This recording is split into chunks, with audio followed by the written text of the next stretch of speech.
Hi students, in this video we are going to study about electromagnetic induction.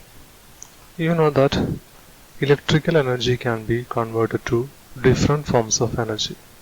For example, electrical energy can be converted to light energy, it can be converted to magnetic energy, it can be converted to mechanical energy, and in this way we can easily convert electrical energy to different other forms of energy. Is there any device to convert any forms of energy into electrical energy? You might have seen the solar cells. In a solar cell, solar energy is converted to electrical energy. Are there other forms of energy which can be converted to electrical energy? You have studied in the standard 9th about the sources of EMF, and you have studied that different types of cells, dry cells, volta cells, lead acid cells, etc. can generate electricity. So in this chapter, first we are going to discuss about the nature of the electricity produced by a cell. For this, first let's do an experiment. Here you can see a device which is called galvanometer. Galvanometer is a device which is used to check the presence of electricity and its direction.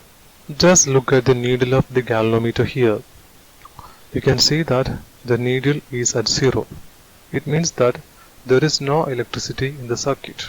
I have a cell in my hand which I am going to connect to the terminals of a galvanometer.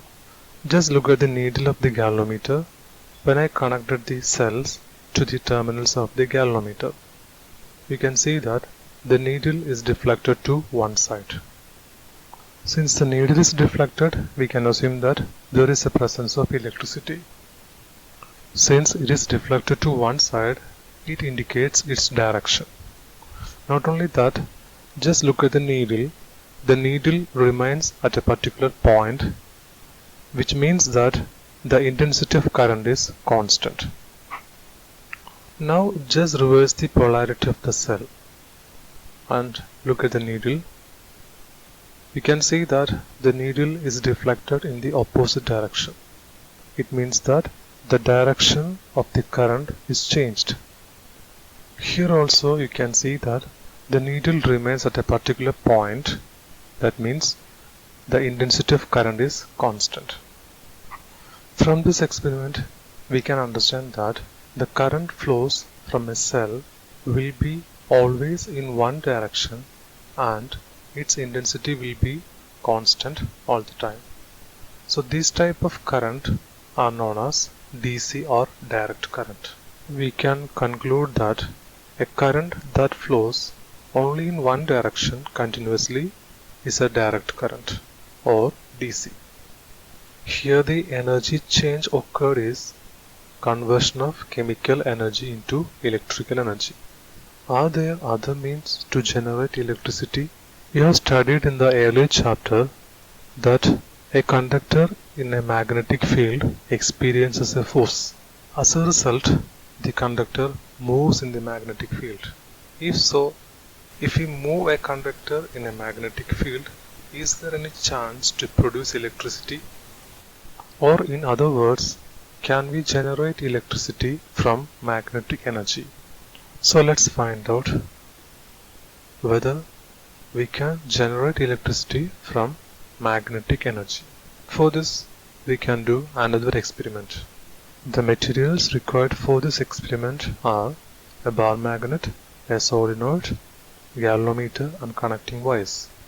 First, the ends of the solenoid is connected to the terminals of a galvanometer. Now just look at the needle. The needle is at 0. It means that there is no electricity in the circuit. Now I am going to introduce the north pole of the magnet into the solenoid.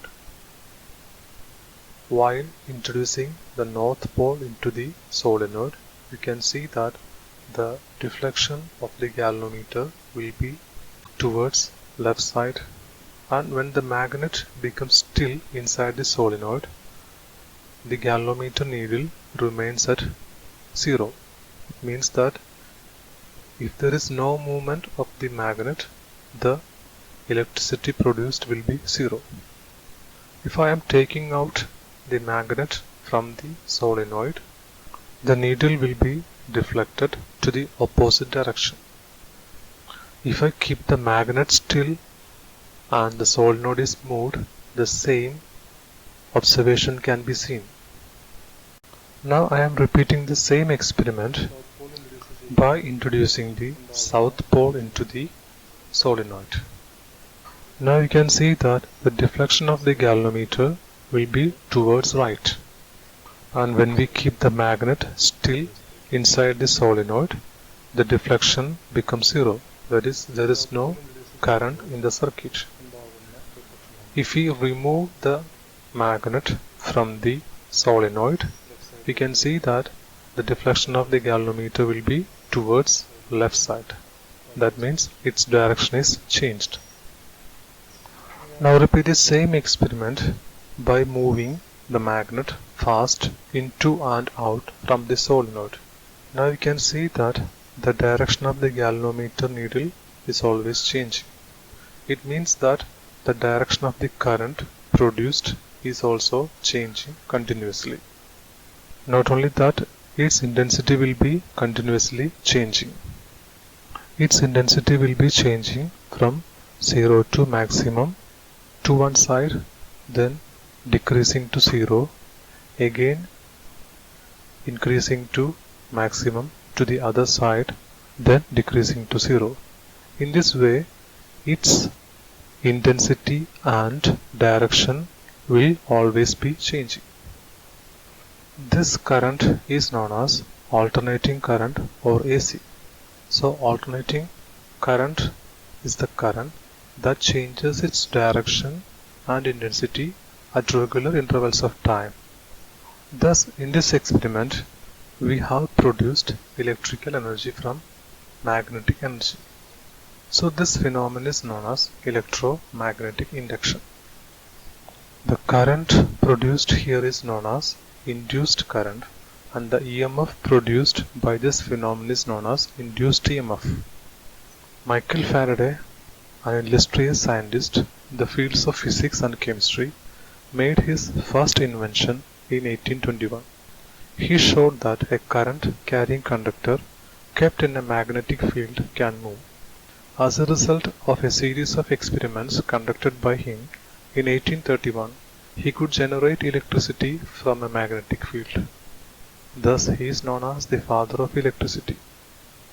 So students, just go through the life history of Michael Faraday. He was very humble and noble. He couldn't even get his primary education very well, yet he could become the father of electricity.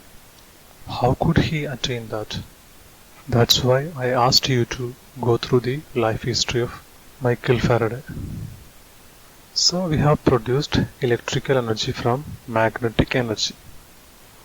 Note that here the electrical energy is produced from magnetic energy by the relative movement of the solenoid or the magnet. So we can say that here mechanical energy is converted to electrical energy. Now you may wonder that how does this happen? We have already said that whenever there is a relative motion between the magnet and the solenoid, there is flow of electricity. That is what we have learned from this experiment. But have you ever thought about what happens when the magnet is brought near or moved away from the solenoid? Just look at the figure. You have been given two figures. In the first figure, the magnet is kept away from the solenoid, and in the second figure, the magnet is placed inside the solenoid. The question is that on which instance will the magnetic flux linked with the solenoid be less? Obviously, in the first case, the magnetic flux linked with the solenoid will be less, since the magnet is kept away from the solenoid. The second question is that on which instance will the magnetic flux linked with the solenoid be greater? Definitely, in the second case, the magnetic flux linked with the solenoid will be greater since the magnet is inside the solenoid. The third question is that on which instance does a change in magnetic flux linked with the solenoid occur while it is moving or while it is stationary? So, in order to have a change in flux, the magnet or the solenoid should be moved. While moving the solenoid or magnet, there will be a change in flux occur.